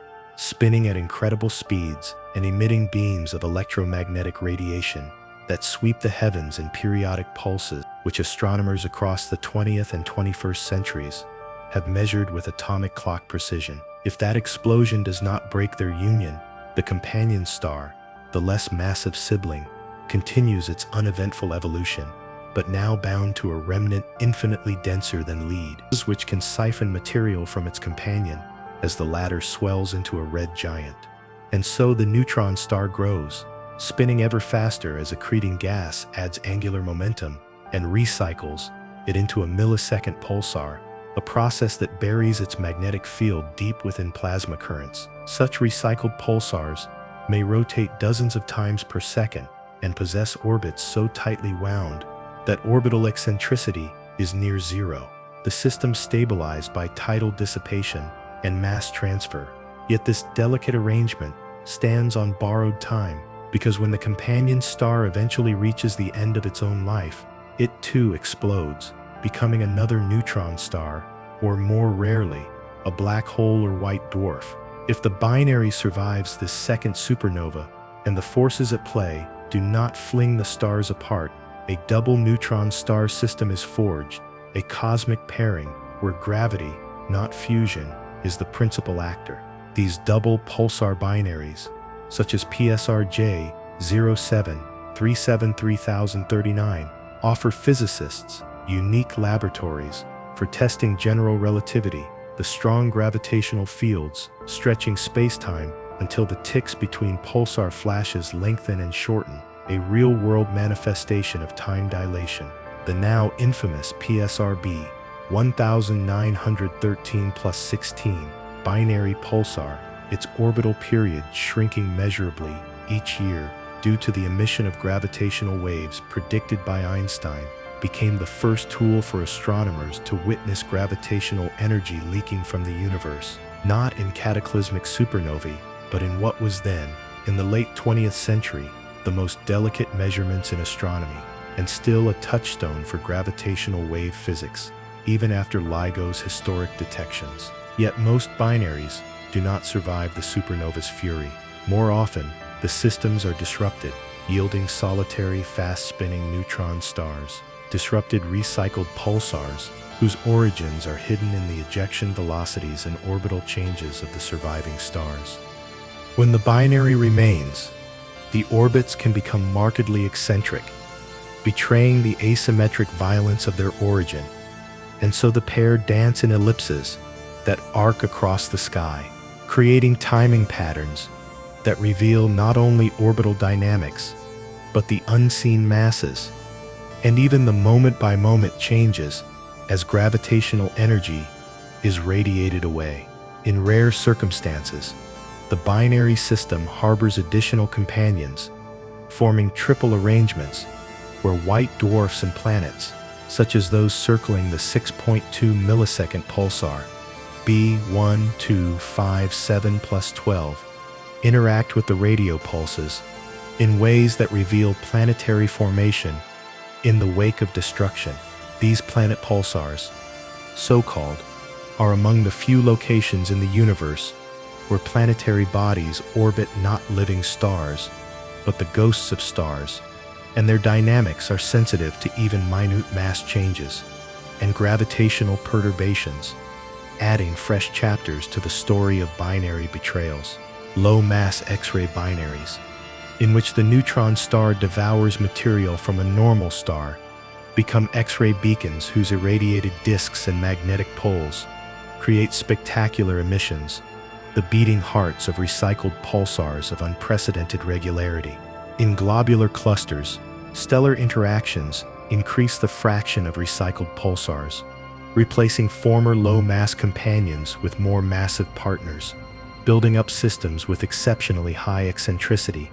or forcing millisecond pulsars into wildly offset orbits, a dynamic, evolving dance of cosmic betrayal played out over billions of years. As the double neutron star binaries age, they offer stunning confirmations of relativity, their orbital decay, matching Einstein's equations with almost perfect precision, and their fleeting intervals between pulses revealing not only the passage of time, but the future of the system, whether it will spiral inward and collide, forming a kilonova detectable across the galaxy, or merely spin down, a relic of the universe's violence. Not all binary betrayals produce chaos.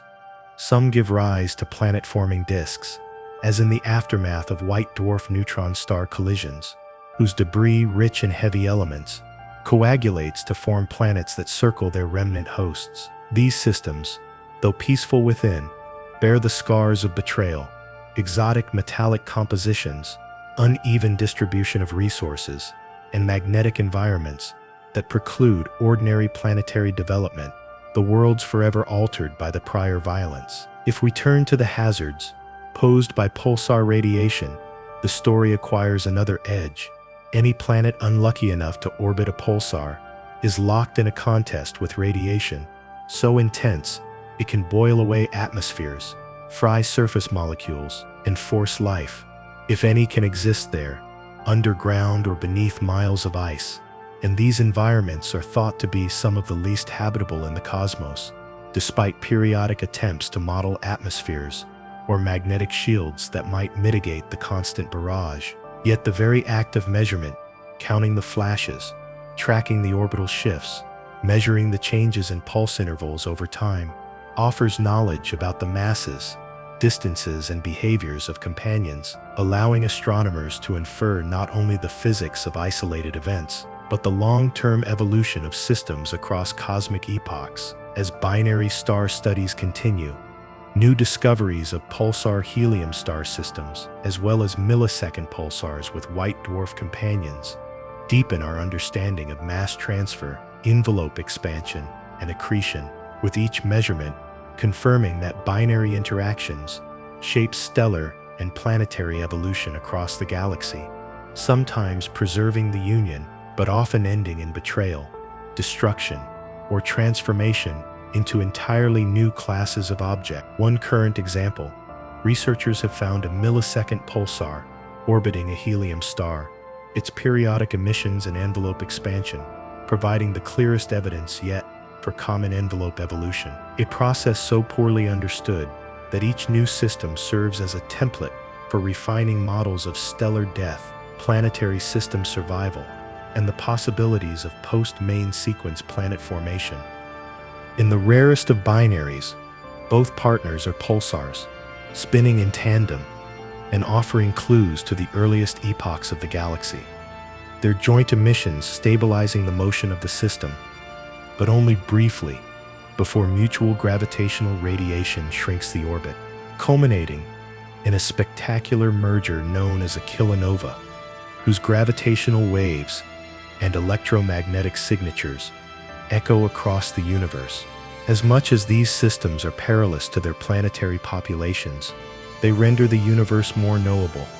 Every binary betrayal or pulsar peril is a chance for physicists to probe fundamental laws, a testament to nature's capacity for destruction and creation,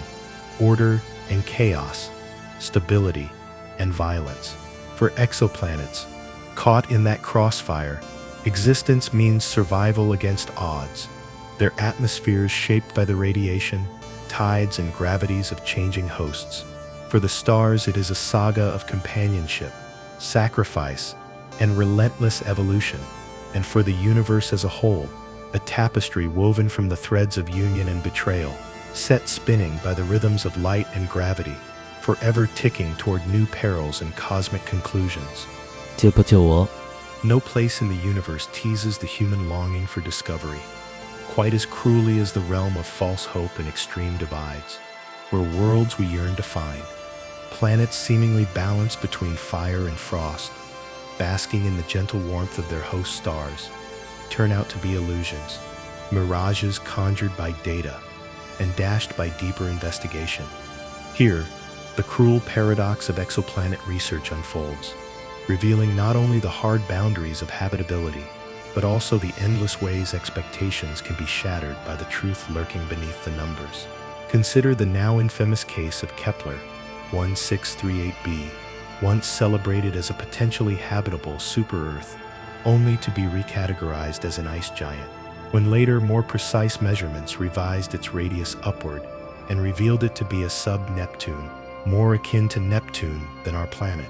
and thus almost certainly devoid of surface oceans, breathable air, or any hope for life as we know it. Similar stories repeat for scores of exoplanet candidates. KOI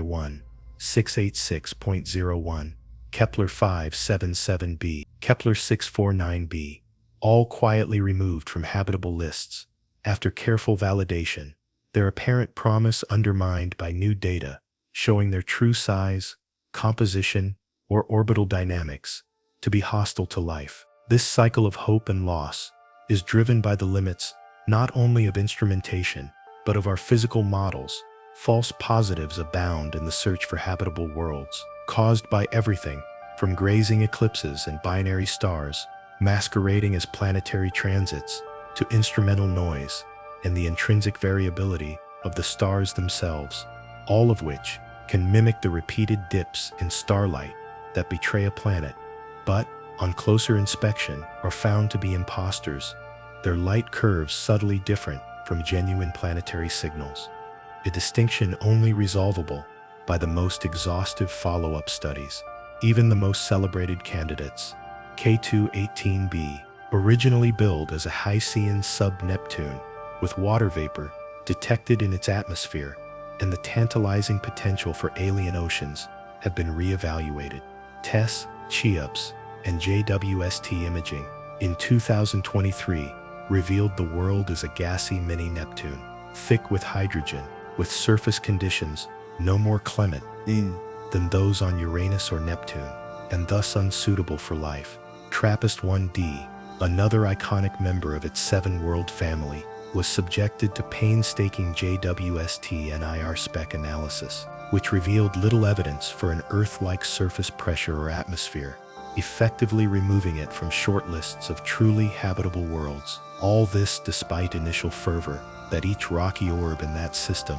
might be a life-harboring twin. Beyond misclassification, the specter of biosignature false positives haunts the field. For decades, biologists and planetary scientists alike have imagined that atmospheres rich in molecular oxygen, or ozone, would be clear signs of life, yet more recent studies have shown that such signals can arise abiotically, even on planets in the habitable zone of sun-like stars. Scenarios involving high CO2 to H2O ratios, or enormous water inventories, can permit oxygen to accumulate in the absence of any biology, while flare events and extreme ultraviolet radiation from M-dwarfs provoke temporary surges in ozone and destroy O2, yielding spectral signatures that mimic life for brief windows, but are otherwise entirely deceptive. JWST, TESS, Gaia, and next-generation telescopes like LIFE and LUVOIR have, with their increasing sensitivity,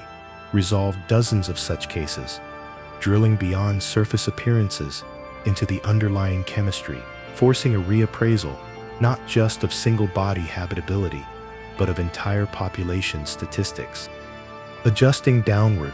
the estimate for Earth-like worlds in the galaxy, cautioning that some epochs of explosive exoplanet discovery may be more mirage than reality. Yet, amid these letdowns, other false hopes persist. Some planets, appear to enjoy just the right temperature, just the right size, orbiting in the so-called Goldilocks zone. But their atmospheres are stripped bare by stellar winds, their rotation tidally locked, such that one hemisphere boils while the other freezes, their surfaces racked by flares, aurorae, and radiative tides that make biology impossible. LHS 3844b is one such case, locked in an 11-hour orbit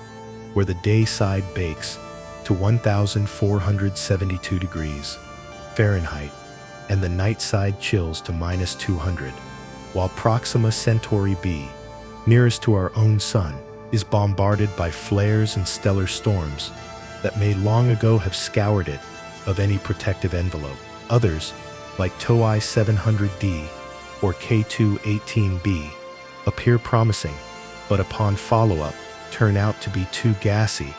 and too volatile-rich for rocky surfaces to ever form. Their apparent water vapor, signatures originating not from oceans, but from photochemistry and atmospheric evolution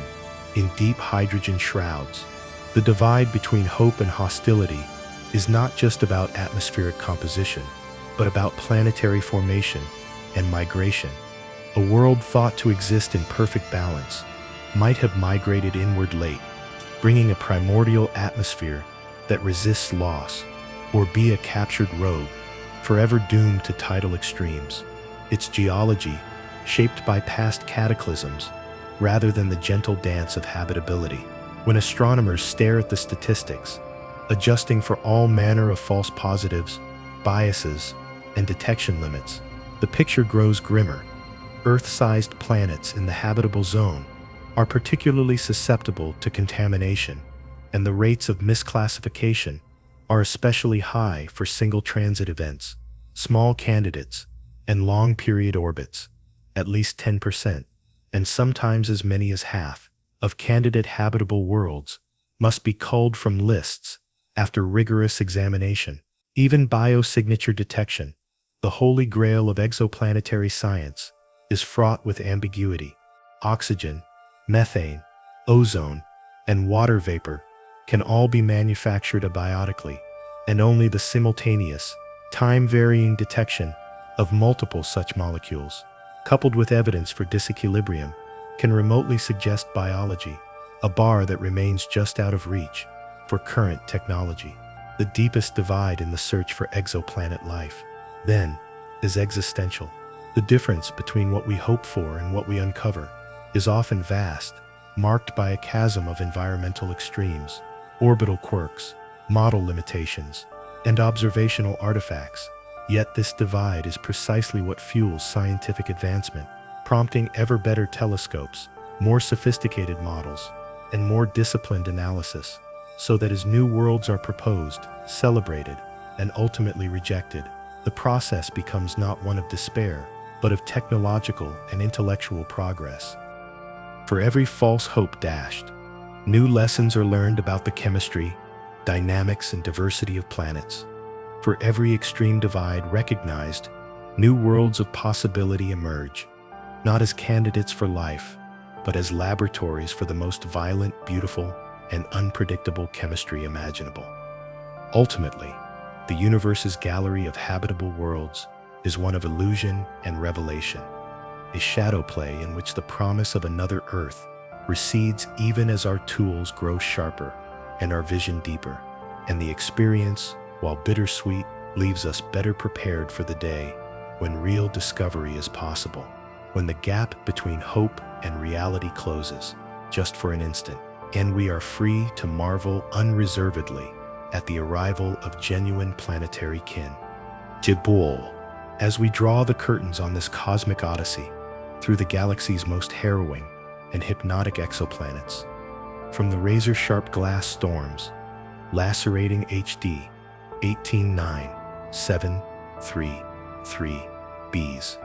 molten skies, to the eternal blackness, engulfing Tres 2b in a photon-devouring shroud, the blazing infernos, scorching Kelp 9b's iron vapor atmosphere,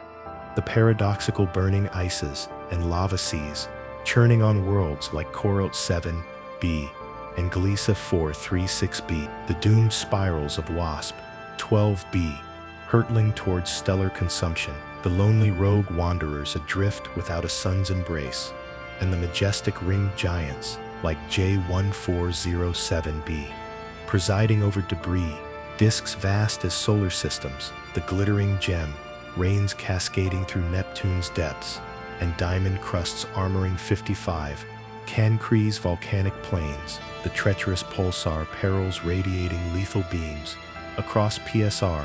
B1257 plus 12's orphaned worlds. And finally, the false hopes of habitable mirages like Kepler 1638, crumbling under scrutiny into icy sub-Neptunes barren of life. What emerges is not merely a catalog of celestial grotesqueries, but a profound testament to the universe's boundless ingenuity and indifference. A reminder that every world we glimpse through telescopes like Hubble, Spitzer, Kepler, TESS, and the burgeoning gaze of James Webb is a chapter in an epic where beauty and brutality entwine, like gravitational waves rippling through space-time, challenging our Earth-centric illusions and igniting an insatiable curiosity that propels humanity's quest beyond the stars. Reflecting on the journey's arc, the glass and iron storms of those hot Jupiters, winds howling at 7,000 kilometers per hour, silicates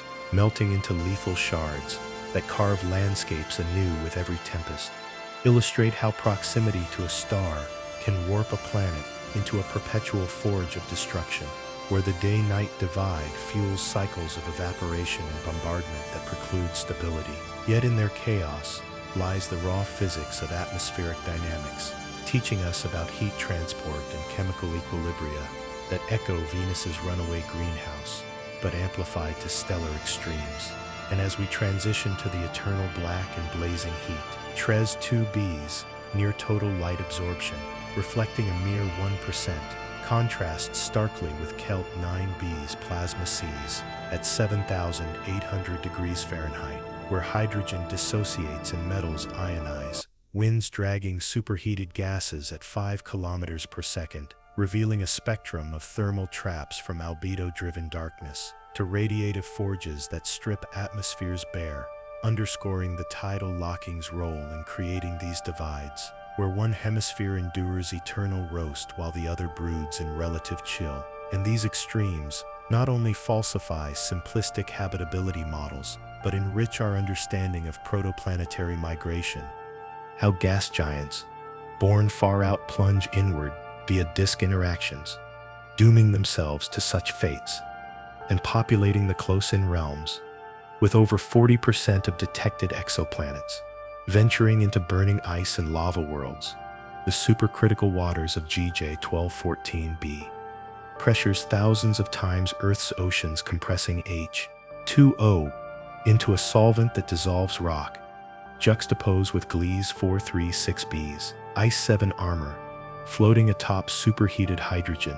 stable only under tens of thousands of atmospheres, a defiance of thermodynamics that hints at life's elusive chemistry in exotic phases, while Corot 7b's silicate magma oceans vaporize and rain rock in 20-hour cycles, eroding crusts at rates that reshape the planet daily,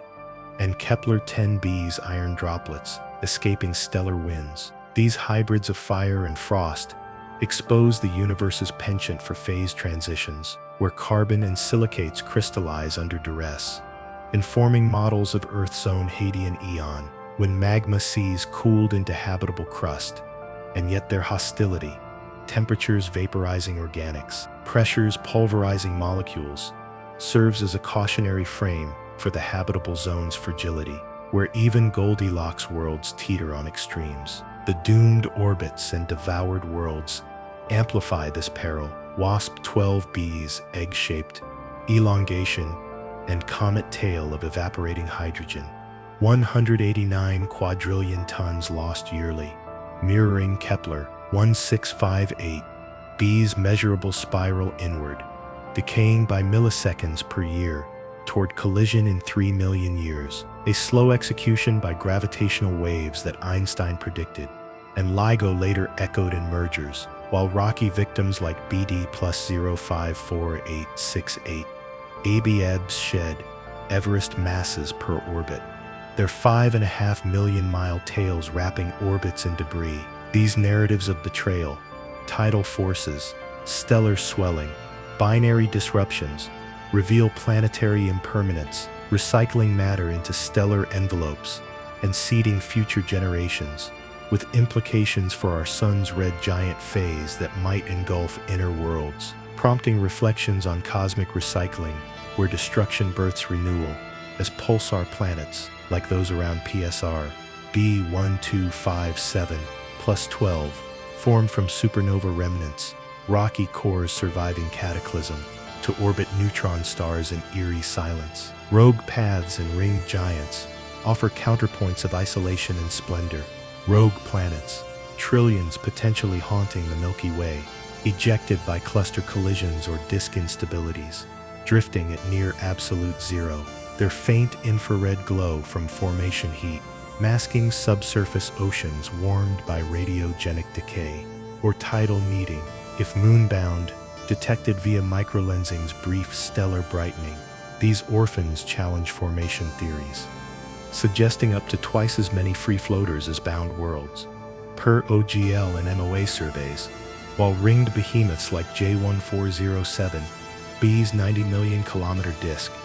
200 times Saturn's, likely debris from moon-shattering impacts, shepherded by satellites into structured arcs of ice, rock, and silicates, evolving over millions of years into new moons or falling inward. These spectacles, observed in brightness dips and infrared excesses, illuminate post-formation violence, where migration and captures sculpt architectures far grander than our systems, hinting at transient beauties, lost to time. Gem rains and diamond crusts elevate the exotic, 55 Cancre's potential 1/3 diamond volume, crusts miles thick from carbon-rich accretion, contrasting Mercury's 11-mile subterranean layer, forged in primordial impacts, while in icy giants, methane compresses at 10 gigapascals into falling crystals at 1500 Kelvin, sinking to form conductive oceans that dynamo Neptune's tilted fields. Selec experiments confirming shallower nucleation with X-ray lasers, and across 1900 exoplanets, this rain, aggregating via Ostwald ripening, stirs mantles, alters cooling, and vents crystalline plumes, transforming habitability prospects with silicon-carbon hybrids in volatile seas, a geochemical poetry where pressure births opulence from mundane elements. Pulsar perils and binary betrayals weave treachery into the tale. Binary stars, 50% of systems, birthing neutron pairs, like PSRJ 0737-3003. 9. Their eccentric orbits decaying via gravitational radiation, testing relativity's curves, while recycled millisecond, pulsars spin dozens of times per second, from companions siphoning, X-ray binaries flaring as disks accrete, and planets orbiting pulsars endure radiation that boils atmospheres, yet survive as second-generation worlds from debris. These labs of extreme gravity reveal mass transfers chaos, common envelopes engulfing orbits, and kilonovae mergers, forging heavy elements, echoing the galaxy's violent youth. False hope and extreme divides temper optimism. Habitable zone candidates, like K2-18b, unmasking as hydrogen-shrouded mini-Neptunes via JWST spectra. Oxygen false positives from abiotic photochemistry on M-dwarf worlds. Flares scouring Proxima Centauri B's air. Tidal locks, baking hemispheres to 1,472 degrees Fahrenheit, while freezing others to -200. Biosignatures, ambiguous without disequilibrium multiples, culling 10 to 50% of prospects, yet refining models for Earth's analogs, where migration, atmospheres, and flares define viability. In conclusion, this gallery of horrors and wonders, over 6,000 confirmed exoplanets as of 2025, from pulsars in 1992 to TESS's trillions, shatters solipsism, revealing a universe teeming with diversity, where hot Jupiters migrate inward, super-Earths mantle in diamonds, rogues wander eternally, and binaries betray with supernovae's fury. Each discovery a pivot from false hopes to profound insights, fueling missions like Ariel, Plato, and Habex to map atmospheres, detect biosignatures, and quantify habitability's odds. Perhaps 1 in 5 rocky worlds and zones, but extremes dominate, suggesting life, if ubiquitous, adapts in silicon seas or subsurface brines, not earthly oases. The engagement lies in the narrative's pull, from storm-slashed skies to gem-laced depths, pulsar beams to ringed thrones, false dawns to true divides, inviting viewers to ponder our pale blue dot's rarity amid infinities of peril and possibility, where research evolves from statistical hunts to molecular probes, to Bayesian frameworks, sifting signals from noise, and future scopes promise direct imaging of Earth twins, gravitational microlensing fleets, spotting rogues en masse, and interstellar probes, glimpsing up close, transforming astrophysics into a quest for kinship in the void, where every exoplanet, doomed or diamonded, whispers of origins shared, evolutions diverged, and the eternal dance of creation's cruel creativity, leaving us not daunted, but dazzled, ready to chase the next horizon in this grand, glittering cosmos. Jewel, Jewel.